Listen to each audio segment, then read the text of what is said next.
If the Lord can bring you out once, He's able to bring you out again. Amen. Amen. And if you can pray with me a little while, we can see that Saul was echoing, if you will, the report of the unbelieving spies who saw the giant in Canaan and decided that it was impossible for them to enter that land because they had this big giant.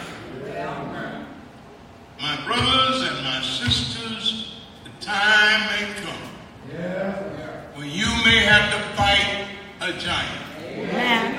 And his name may not be Goliath. Matter of fact, it may not even be a living giant. It may just be some supposed insurmountable problem that you think God can't help you with. I've come by tonight, and I'm glad you're here to hear me say that God can help you with any kind of giant. Sometimes it looks like the whole world is against us. Amen. Sometimes it looks like the whole world is against us. Like we're not going to be able to come out all right. I've got news for you. You can make it with the help of Almighty God. David had experienced the power of God in his own young life. He knew that the Lord could turn weakness into power. Nobody can do that but the Lord. He can turn our weakness into power that He can use to help us win victory. David had killed a lion and a bear, and he knew that he didn't do it by himself. He knew that he had the help of Almighty God. It's as though he saw Goliath as a lion or as a bear attacking God's flock. And Saul knew nothing personally about this wonderful power that God had invested in little David. David, to wear his armor, David didn't have the faith to believe that God could do something so new, like help him with a full armor. God had helped him, amen, with a little slingshot.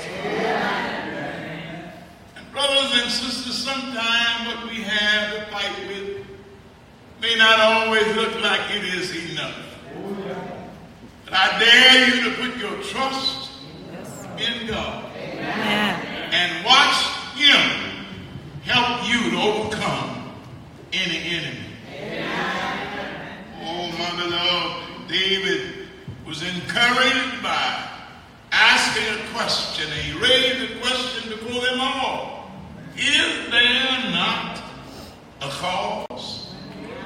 Are we not out here for a reason? Are you going to church for a reason? Are you participating in the worship for a reason?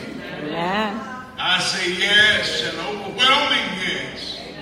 We worship the Lord because He is worthy.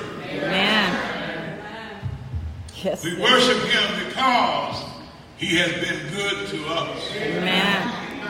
Oh, didn't He do something worthy of your worship? Yes. And He done something that you can thank Him for with all your heart? And He done something that requires you to seek a commitment to Him? He brought us mighty, mighty long way. My beloved, as I look at this scripture tonight, I'm encouraged that no matter what comes in my life, I can stay with the Lord. And he Amen. will help me to overcome any giant. Amen. Sometimes that giant seems like he's too big for us. Sometimes he seems like he's too much for us. I see David getting his few stones, putting them in his bag, and then my brothers and sisters going off to the battle alone. No one but David and God. That's right. I'm going to say it again. That's right. No one but David and God. Amen. And you and God is enough to fight any battle. Even if you have to go what looks like by yourself. Yes. God will not leave us alone. I've seen the lightning flash. I've heard the thunder roll. I've felt sin breakers dashing, trying to conquer my soul. But I heard the voice of my Savior telling me still, fight on. And he promised. Oh, my brother. He promised never to leave me alone. As I said to you this morning, all of us have experienced fear. I tell you, all of us have experienced some giant. Something in our lives we thought we'd never be able to handle. It was too big for us. Oh, bless your heart. It's too big for us. Too much to handle. But God is the one who created mountains. That's right. Amen? Amen. God created mountains, and he's the able one to tell mountains, be removed. And they'll vanish in the twinkling of an eye. Oh, bless your heart. Tonight I read where David, bless your heart, he looked in verse 42. When the Philistine looked about and saw David, he disdained him. For he was but a youth and ruddy and of a fair complexion. And the Philistine said unto David, am I a dog, that thou comest to me with staves? And the Philistine cursed David by his gods. And the Philistine said unto David, come to me, and I will give thy flesh unto the fowl of the air, and to the beasts of the field. Now watch this. Then said David to this Philistine, thou comest to me with a sword, and with a spear, and with a shield, but I come to thee. I come to thee in the name of the Lord of hosts, the God of the armies of Israel, whom thou hast defied. This day will the Lord deliver thee into my hand, and I will smite thee and take thine head from thee.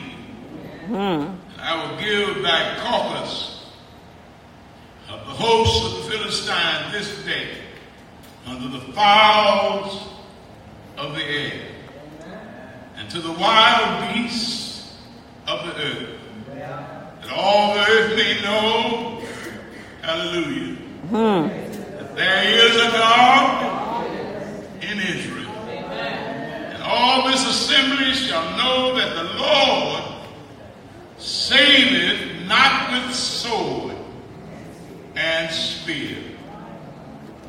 For the battle is the Lord's, and he will give you into our hands. It came to pass when the Philistine arose and came and drew nigh to meet David, that David hastened and ran toward Philistine. David put his hand in his bag, took thence a stone and slung it, and smote the Philistine in his forehead, that the stone sunk into his forehead, and he fell upon his face to the earth. So David prevailed over the Philistine with a sling and a stone, and smote the Philistine and slew him. But there was no sword in the hand of David.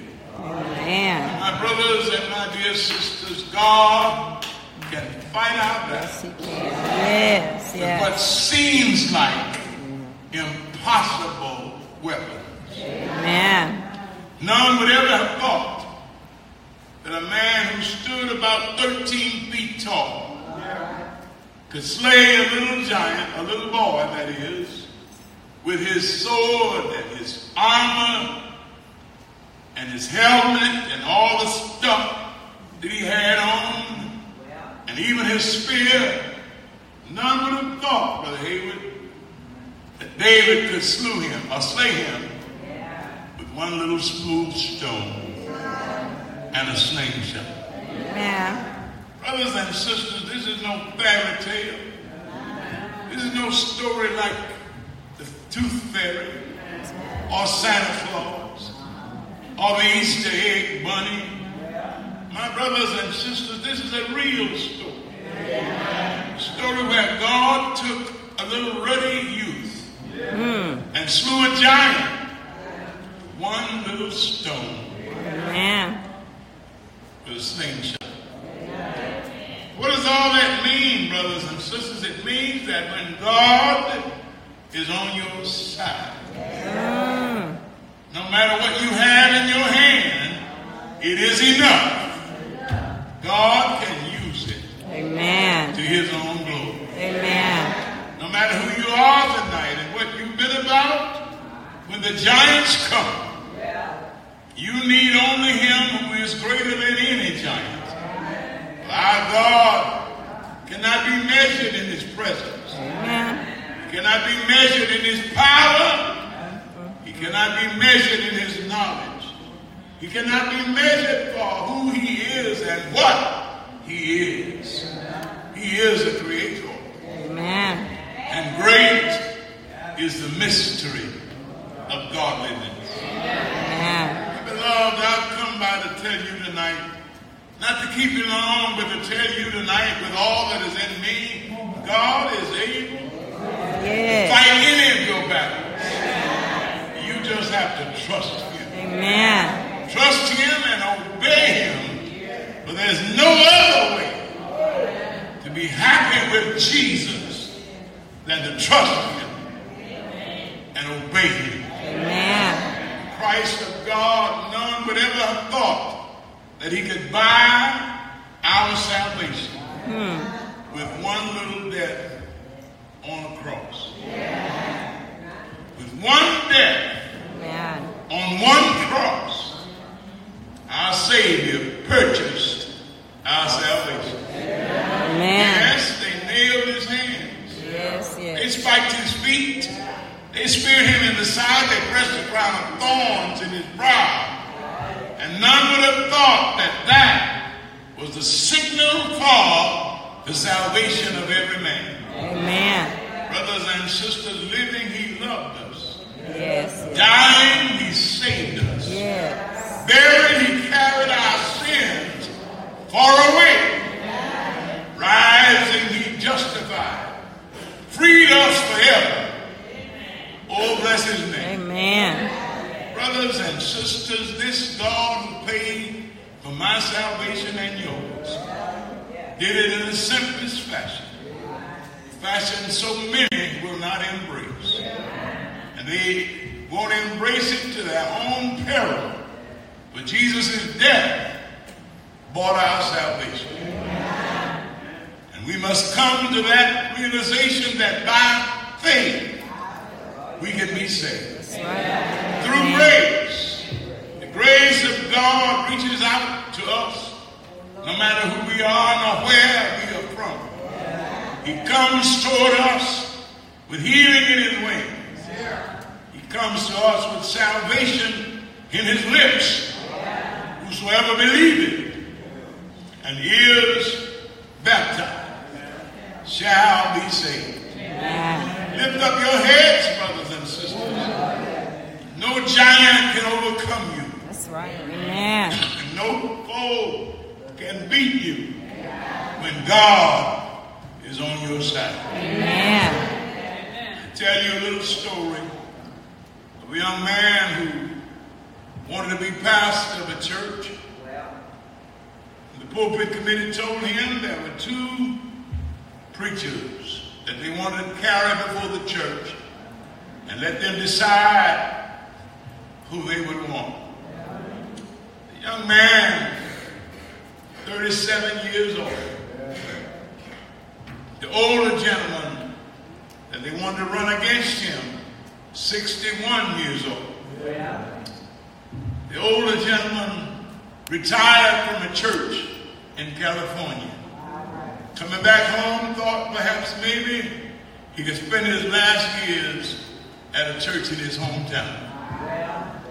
My beloved, I got a call this morning from a young man saying how hurt he was, how disappointed he was that the older gentleman was selected before him. I said to him, trust God. Trust God and know that God's delays are not his denial. Amen. That's right. I didn't know anything about the older gentleman until he talked to me briefly. Retiring from his pastorate in California, he had run into some difficulties there. And he retired because he was forced into retirement. The people didn't know this when they received this older gentleman. They thought, well, he's got no experience, this boy has none. But I said to him, be patient. Be patient and don't ever think that God somehow has put him to the side because it's not now. Amen. God delays some of our blessings. Yes. Many of us decide that because it's been delayed, it's denied. Not so. Amen. When we trust God with all our heart, it may mean not today. But if you can wait a week, That's right. the Amen. Lord will send it your way. Amen. Sometimes we have to wait a month. Amen. Yes, even 2 months. Sometimes a year. Maybe even 3 years. Maybe 5 years. You may have to wait. But what God has for you, Yes. it is for you. Amen. I said to the young man, if it's for you, if God has somehow told you it's for you, then wait on him. That's right. Amen. That was the bottom line to our message this morning, and it's the bottom line of our message today and tonight. They that wait on the Lord shall renew their strength. Yes. They shall mount up with wings as eagles and run and not be weary, walk and not faint. Sometimes our biggest prayer is, Lord, Yes. teach me how to wait. Amen. Amen. Lord, Yes, Lord. teach me Teach me how to wait. how to wait. Sometimes, brothers and sisters, our thought is that the first one come along is the one for me. Not necessarily. Amen. Sometimes you have to wait till what you ask God for really comes along. Amen. Oh, I'm preaching tonight. Amen. I know some of you may think, oh my goodness. But brothers and sisters, God wants us to stick with how his word tells us to act. And his word tells us sometimes to wait on him. Amen.